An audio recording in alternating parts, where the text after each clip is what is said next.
അപ്പോൾ ഇത് കഴിക്കാത്തവരായിട്ട് ആരും ഉണ്ടാവില്ല അല്ലേ. ഈ ചെറുപയറിൽ തേങ്ങയും ശർക്കരയൊക്കെ ഇട്ടിട്ടുള്ള ഈ ഒരു ചെറുപയർ ഭയങ്കര ടേസ്റ്റാണ് കേട്ടോ. അപ്പോൾ ഇന്നത്തെ റെസിപ്പി ഇതാണ്. അപ്പോൾ ആദ്യം തന്നെ നമ്മൾ പിഴിഞ്ഞെടുത്തിട്ടുള്ള ചെറുപയർ എടുക്കുക. അതിൽ ആവശ്യത്തിന് തേങ്ങ, ശർക്കര പൊടിച്ചിട്ടുള്ള ശർക്കരയാണ് ഇട്ടത്, നന്നായിട്ട് പൊടിച്ചിട്ടുള്ള, നമ്മൾ കത്തിയിട്ട് ഇങ്ങനെ കട്ട് ചെയ്തിട്ടുള്ള ശർക്കരയിലുള്ള വേസ്റ്റൊക്കെ നോക്കിയിട്ട് അതൊക്കെ ഒഴിവാക്കിയിട്ട് വേണം ശർക്കര എടുക്കാൻ.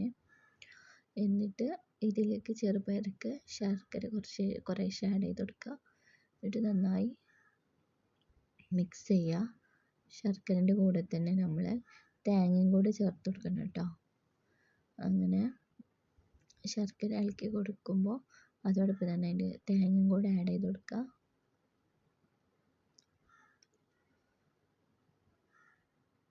അങ്ങനെ മൂന്നും കൂടി നന്നായി മിക്സ് ചെയ്തെടുക്കണം. എല്ലാ ഭാഗത്തേക്കും എത്തണം കേട്ടോ.